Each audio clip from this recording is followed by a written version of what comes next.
Salam sehat dan sukses selalu. Pada episode 19, kita sudah belajar bahwa rekening koran digunakan oleh analis kredit sebagai alat verifikasi usaha nasabah. Hal itu dikarenakan transaksi-transaksi bisnis nasabah baik pembayaran ke supplier ataupun penerimaan pembayaran dari bayar nasabah terekam pada rekening koran. Berdasarkan rekening koran, analis juga akan melakukan verifikasi penjualan dari usaha nasabah sehingga dengan demikian dapat menghitung kebutuhan modal kerja nasabah, bahkan dapat menghitung kemampuan membayar calon debitur atau nasabah. Masalahnya, ada calon-calon debitur yang karena ingin kreditnya disetujui, maka melakukan rekayasa pada rekening koran atau membuat rekening koran palsu. Anda dapat memeriksanya dengan melakukan googling, ketik saja jasa pembuatan rekening koran. Nah, itu akan banyak yang menawarkan untuk pembuatan rekening koran.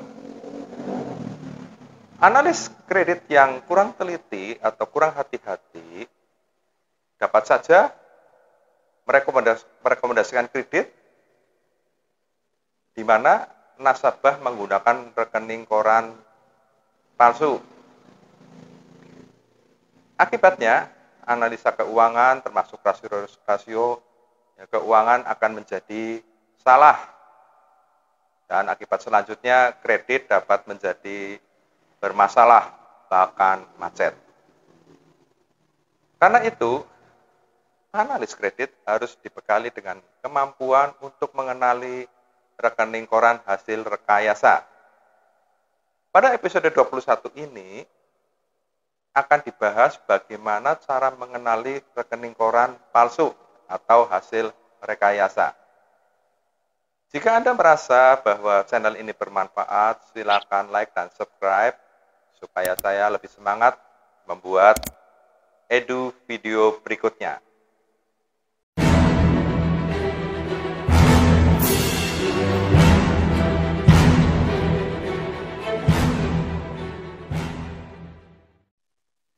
Cara mengenali rekening koran fiktif atau rekening koran palsu.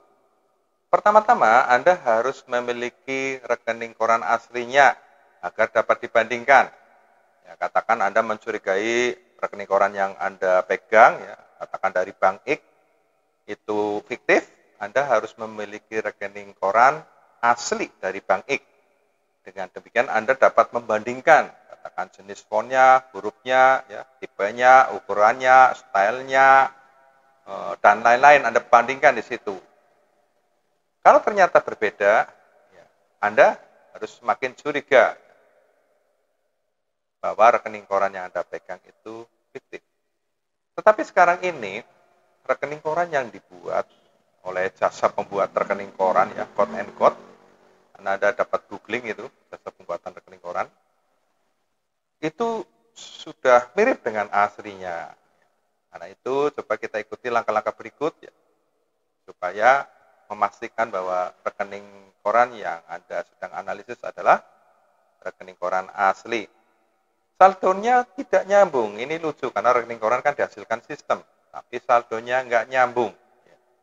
Misalkan sebagai berikut nih contohnya, ini adalah contoh rekening koran. Ini saldo pada tanggal 21 itu sebesar 164.918.249.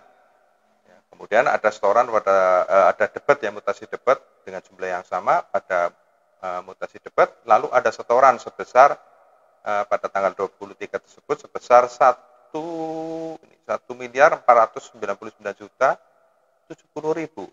Tapi ternyata ini saldonya salah. Anda harus punya keyakinan ini rekening korannya nggak benar. Kira-kira begitu.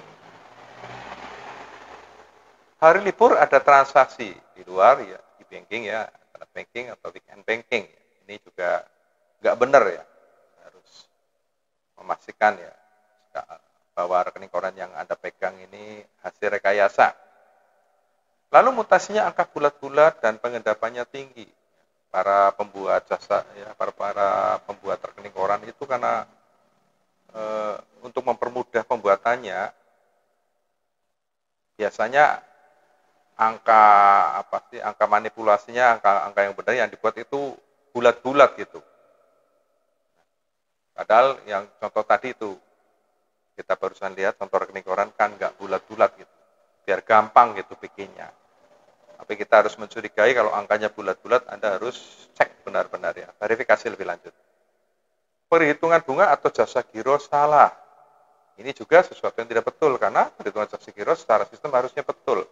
Tapi Anda hitung, salah hitungannya. Dapat diduga itu palsu. Bagaimana cara menghitung bunga? Silakan Anda lihat di episode berikutnya. Episode sebelumnya ini sudah dibahas mengenai cara perhitungan bunga. Profil transaksi tidak sesuai profil bisnis nasabah.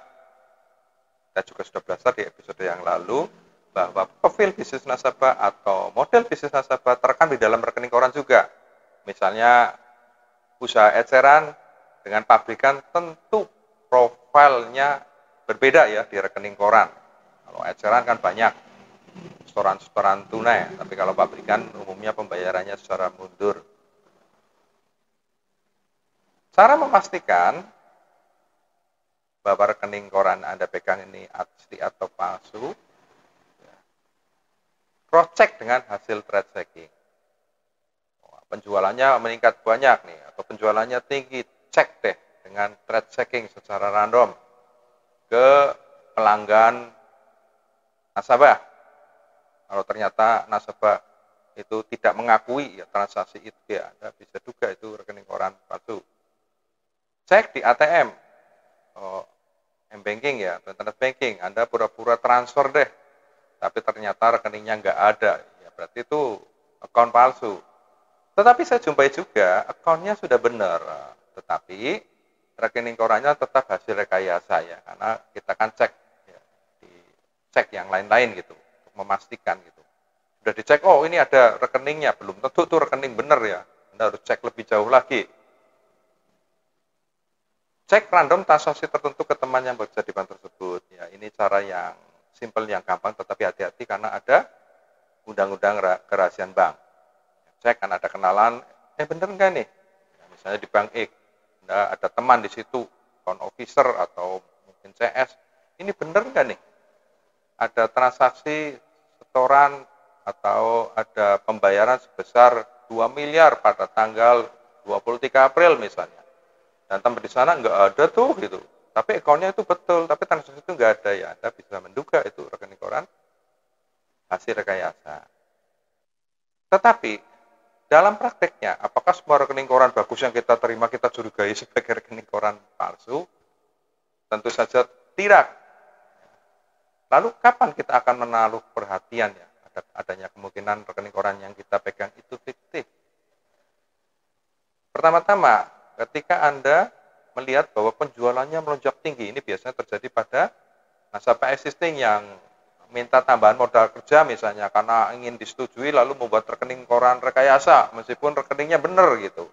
Tapi kok ini penjualannya naik banyak ini, 30-40% katakan, ya nggak wajar.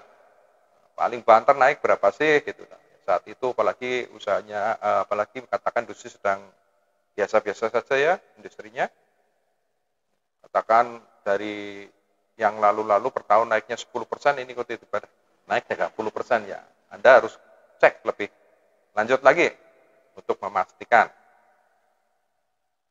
Pola transaksi tidak sesuai profil bisnis nasabah, ini juga terjadi karena pemalsu rekening koran saking sematnya ya bikin, sehingga rekeningnya itu ya dibuat bagus-bagus gitu ya. Nah, ngapain bikin rekening koran palsu kalau jelek, kan bikinnya mestinya bagus. Nah, akibatnya pola transaksinya nggak sesuai dengan profil bisnis nasabah yang disampaikan. Misalnya nasabah mengatakan penjualannya kebanyakan partai. Nah, ini rekening korannya malah kebanyakan pembayaran tunai ya, dari para pelanggannya. Ini Anda patut curiga.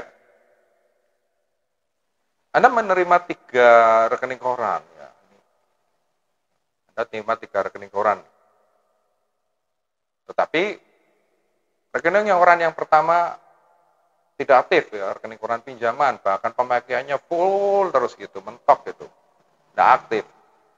Terus rekening koran yang kedua, rekening giro, ya, giro biasa, rekening koran biasa, juga nggak aktif, saldonya juga kecil. Tapi ada satu rekening koran, saldonya gede, aktif sekali gitu ya. Ya Anda harus curiga rekening koran yang ketiga ini adalah palsu ya. Jadi Anda terima lebih dari satu rekening koran, tapi hanya satu saja yang bagus, itu juga perlu Anda curigai ya. Anda juga perlu lebih hati-hati kalau nasabah ya, calon debitur Anda itu baru pertama kali minjam, jadi nggak ada histori kredit. Tiba-tiba menyerahkan rekening koran dan rekening korannya bagus ya, Anda harus lebih berhati-hati. Jadi itu kapan kita harus lebih berhati-hati ya, dengan adanya kemungkinan rekening koran diserahkan kepada kita adalah rekening koran fiktif. Itu saja yang dapat disampaikan, dan saya yakin seharusnya tidak lolos itu kalau rekening koran hasil rekayasa, karena Anda bisa cek ke teman, Anda bisa cek dengan thread checking, ya. Anda bisa lihat profilnya sesuai atau enggak dengan profil bisnis nasabah disampaikan ya, dengan tips-tips tadi. Saya sih punya keyakinan seharusnya tidak lolos ya dari Anda kalau Anda sebagai analis. Terima kasih sudah menyaksikan. Sampai jumpa di episode berikutnya.